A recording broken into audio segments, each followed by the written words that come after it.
Patala patu le Samoa Entertainment TV mana tamua mai pia ai usi mai al whaafonga.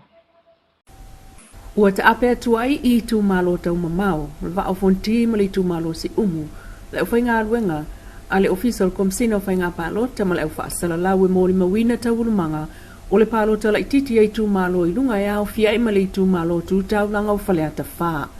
O le wha moe moe o le asoi pe on wha iloa le official komsina o whainga palota, e wha alau iloa I lau al tau unga o palota mai whal palota I tū malo e tolu nei le fiafiana nei.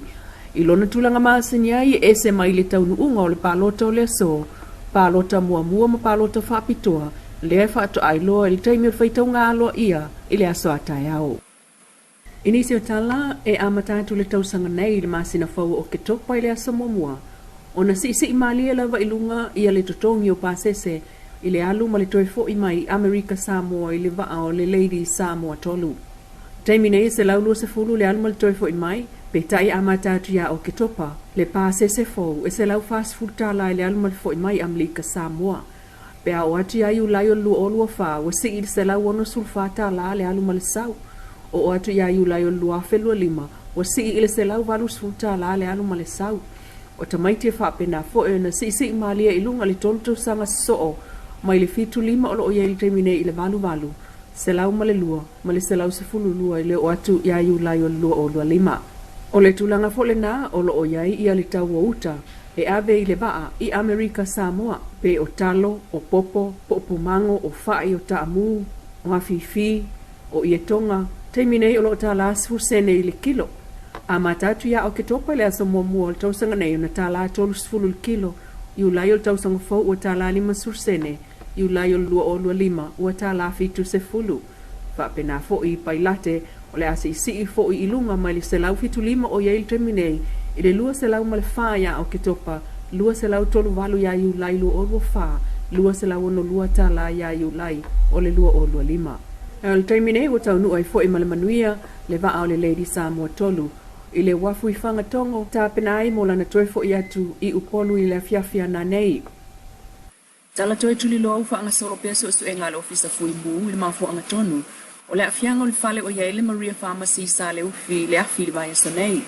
Ai ufa se ea nei nei le ofisa maalele o le talo fa ea. Le asa ia I le isi tu wala. Mo le fa awa wina o ngā aluenga business mo ana malanga I Amerika Samoa. O ta uel pulenga o le company le o iai nei le talo fa ea. I le fale o le ink patch. So o male o loa o ta umafasi atoa a liki tau fusi. I le song fuol vaya sa fos full valu se tema. Pa pena fo ila na fale talavai. Le Maria Pharmacy le ufa se ea tu sanga I malfan mai tele mototua. I le fale o sefo pao complex e mototua.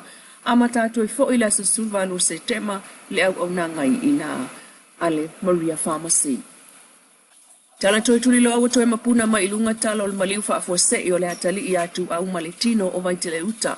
Ina ua mawhai nei el mōli mau o le mea na tupu o na tala noa fa ala wa I tele mai. Le umane ai o le lua tausanga ma le lima maasina o nofo pea ma le mtanga aruenga o leo mōli mau tutu.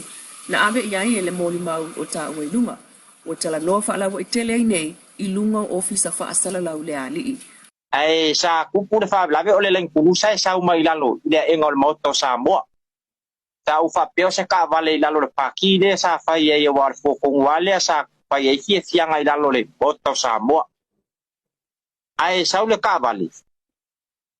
Mike ia wa koe mimilo tu lava I o maluma. Koe tiki lava so ale ala ke le ale luma le papakiu lea. E fale o loa le, e se fale o loa. Ale me fai le papakiu por fai ai ngā fo ngale fai e I. O ngā kifa loa le ngā I pa mamonga. Koe kifanga mai I le ku ale o le farsa ale o le mele e le. E fale le ke ku ai papakiu lea. Koe kifa loa le si ku. O ngā luaku loa. Kai alo le fa akar kangaka le sa vadi mai. O vaya. Kai ara fa aka pa u aku laro kangaka wa le lo aku longa kingo akoa. Awo ke lo vaya ku ngale pa le piko ku o lengkusa. O le pe ai lunga kangaka le ka kia, do ka kia lalo. Te ku lo fa fonga ra ku sa mo. O le la veo tu au sa o pu ina mai mata I le pe mi le. Ma pu e mane number plate per ka vale lea sa so ai ang sa rusa ora ka vale como vai ter fogo ele ko nga fakau ku le kai minga kai ai tu au ai nga va ai mai lora ka ka le ko como ya ke au O le mata upulen tātou urua e mōli mawina mai le ainga o mātua o tu au. Na lātou te ena wha mtalanga sa lātua, wha apea na avatu se tupe ia lātou, e le tangata o tua ia na lawea ailu lātou wātali. O le tātou li poti fo ina antala no ai mātua le taunu unga o le lātou fo isu isu enga, i le tāvale, ma le whale insinia na whai le tāvale, peitai. O le mōli maule o sa anua wha ala waitele, e le o se mōli mau fau, i le wha alonga o leo leo, talu, o leva lava on sa fa ile ofisa o leo moli mauna avatu iai maunu ai fa ailo ai el komsina talu ai Iken Kyle le tangata sa ma salomia peitai na toe molo awa ifo na fa amtalanga ai o tala lava na lea o mapuna ne ilunga le tangata tonu e ana na moli mau ole maliwa tu au na o lava ina tu iai minister to luol kapeneta peitai na te ena malosi na fa ipulo le fast tu inga ele I maua sa tātou tala male komsina o leo ni tā upu le nei peitai o tā ua e mātua o tu au le tātou whaatalonoanga le lua tau sanga taluai o lātou whaamangalo I le tangata na maliwai le atalii ai le tāu fiai le whaatatau a le tula.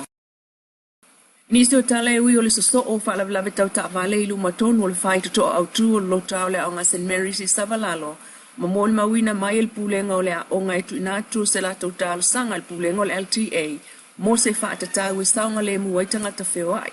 Ai mai se whana wa o ngā peitai. E o mai nei le ai lawa se ngā ruenga pui pui ua wa aia I lea vaenga o la ul tele. O nai masina taluai na so o lava le lawe vea I o ta vale sawa sawa peitai. O le taal sanga e mo se kolosi alo ia. Po o se patu patu e tau le mua I le sawa sawa ta vale. O na nafin tatou so ta e tuel pulengol LTA vai tele. E tuli loa lea mata upu. Ai o ta ulta mai ta iso upu le ofisa. E yeila lato team po le vaenga wa umo na tofia e whaile ngā ruenga le tā upu lea, peitai. E le oilo tonu po oile vaenga lea na tofia iai.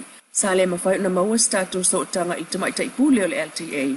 O na sao no le so upu le mawhai on tala no sa o iai vanga na wa email yatu. O na abe lea I le pule sili. O le saonga le mua tangata whewa I ngā ala lea fsanga I male talo whawhamu, male whai to ala o ngā St. Mary's Savalalo, o mōli mawina I popolenga, I le tūwa I lava, o le leo I le awala I le tae au, e whaasino tangata kolosi ma ta vale afe, ai o whana wa onga, I le amata ma le tu ua wa onga, e aso ngafua I le aso wharaile. E le aulo ai le taimine il pulengo le LTA, po o ai le vaenga, po o le lato team, o lo ngafa ma le mta upulea, ai o ta ua le so upu wa uma o na iai le vaenga atofa, e whaiele ngā ruenga mo le saonga le mungu. Pe Samoa Entertainment TV mai e pia. Tātou toi whailoa I le aswātai au le alofa o le atua, soifua.